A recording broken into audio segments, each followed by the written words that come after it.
Did you know? The design of the PlayStation 2 is extremely similar to an unreleased Atari personal computer called the Falcon 030 Microbox. This was the last PC designed by Atari before they refocused their efforts on the Jaguar gaming console, which went on to be crushed in the market by the original PlayStation. There are references to the Falcon 030 Microbox in the design patent for the PlayStation 2, which was filed in December 1999, 6 months before the PS2 was launched on March 4, 2000. The outer design of the PlayStation 2 was created by the chief art director of Sony's creative center, Taiyu Goto. Goto explained to CNN that his vision was to give the PlayStation 2 a style that would be popular all over the world, so he chose a blue logo on a black surface to represent the blueness of the Earth surrounded by the blackness of outer space. At this time, Sony had many lofty goals for the PlayStation 2. In early press statements, CEO of Sony's gaming subsidiary, Ken Kutaragi, revealed that the PlayStation 2 could function as a home server. He also stated the console would use a new distribution system for music and movies, and that Sony was even preparing an internet music streaming service for the console. Sony never ended up providing streaming software for the PlayStation 2, so it wasn't until the release of the PlayStation 3 that the world could stream media on a PlayStation system, except for Brazil. Netflix released a disc for the PlayStation 2 in the Brazilian market only, for customers to stream movies and TV shows. Another PlayStation 2 feature that never really panned out was the upgradable firmware. Sony had planned to distribute official update discs that installed files on a memory card. This update system was only used once officially, and it was seemingly abandoned after that. It is possibly because the update wasn't permanent, as the PlayStation 2 lacked internal memory. So when the memory card was removed, the system reverted back to its previous version. The update feature would go on to be used as an exploit by hackers to run homebrew software and ROM files. However, it turned out to be much easier to just use the PlayStation 2 as a home computer. Sony sold an official Linux installation kit that included the operating system, a 40GB hard drive, an Ethernet adapter, and a mouse and keyboard. Of all the forward-thinking features on the PlayStation 2, one of the most surprising is the fact that it was actually capable of playing games in HD. 4 PlayStation 2 titles were released with support for 1080i high definition through use of component cables. The PlayStation 2's lifespan, however, wasn't without its own series of setbacks. Early on, many PlayStation 2 owners were subjected to numerous game-breaking disc read error messages. The worst of these cases resulted in damaged DVDs and CDs. This was actually the case of a class action lawsuit which Sony settled by giving those who qualified one free game and $25 off repair costs. Another hardware mishap occurred in 2002 when demand for PlayStation 2 memory cards completely dominated the supply, resulting in what fans dubbed the Great Memory Card Famine. This was partly due to Sony's failure to renew licenses with third-party memory card manufacturers like Mad Catz and their inability to meet market demand on their own.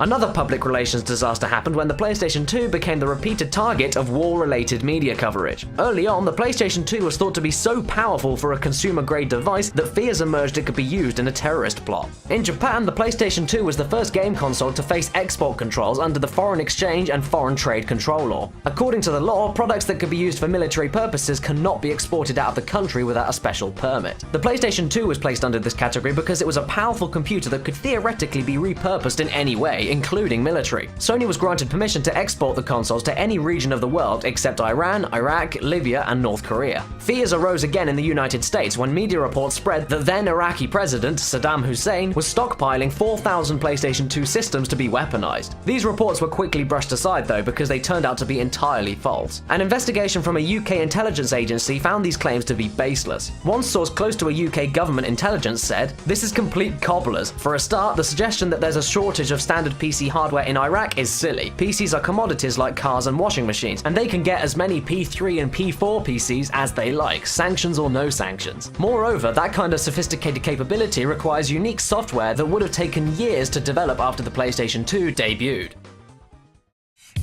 Some of the first series of advertisements for the PlayStation 2 are remembered for being very strange. They had bizarre, trippy visuals and didn't highlight any of the system's features. This is because Sony commissioned surrealist film director David Lynch to create the commercials. They were pitched with the idea that the PlayStation 2 is a gateway to another world called The Third Place, where experiences are beyond expectation. Sony of Europe commissioned David Lynch because they felt he was the only one who could communicate this abstract idea. The PlayStation 2 firmware contains a few interesting secrets. The white towers seen in the PlayStation PlayStation 2 startup animation are representations of save data from the user's memory card. They're rendered on the screen in real time according to the number of save files and the size of each file. Also, the strange spinning orbs on the main menu are actually a clock. This is evident by the system configuration menu, in which the orbs and 12 glass-like pillars can be seen, with one lit up according to the time. One of the most creative uses of the PlayStation 2's internal clock was in Metal Gear Solid 3 Snake Eater. When facing the boss character, The End, if the player saves the game in the middle of the battle and waits over a week before playing again, The End will have died of old age. Of course, it's also possible to change the system's date a week ahead to get the same result. Sony claims that over 10,000 games are available for the system, and support for the PlayStation 2 extended throughout the duration of the PlayStation 3's life cycle. In fact, the PS4 launched in 2013, the exact same year the last two PlayStation 2 games ever were released, FIFA 14 and Pro Evo Soccer 2014. Currently, the PlayStation 2 holds the record as the single best-selling video game console ever, having moved over 157 million units worldwide. The PlayStation 2 was so popular that one man in Britain had his name legally changed to PlayStation 2. The 29-year-old man, formerly known as Dan Holmes, had such a strong attachment to his PlayStation 2 that he even tried to marry the console. The man said to the BBC, "I joked about marrying a PlayStation and asked a few vicars if they would do the service. They didn't seem too keen." That's all for today, but don't forget to subscribe to Did You Know Gaming and follow Did You Know Gaming on Facebook and Twitter. Make sure you also check out didyouknowgaming.com, and if you like this video, check out our other videos. And if for some reason you want to hear more of my stupid, hideous voice, then you can have a look at some videos that I have made on my channel. And you know what, I know Halloween is over, but you know, if you're still feeling up for a spook, maybe you want to have a look at my Halloween special. It's about Resident Evil 0. I review the game with a friend, so it's past Halloween, but you can do what you want.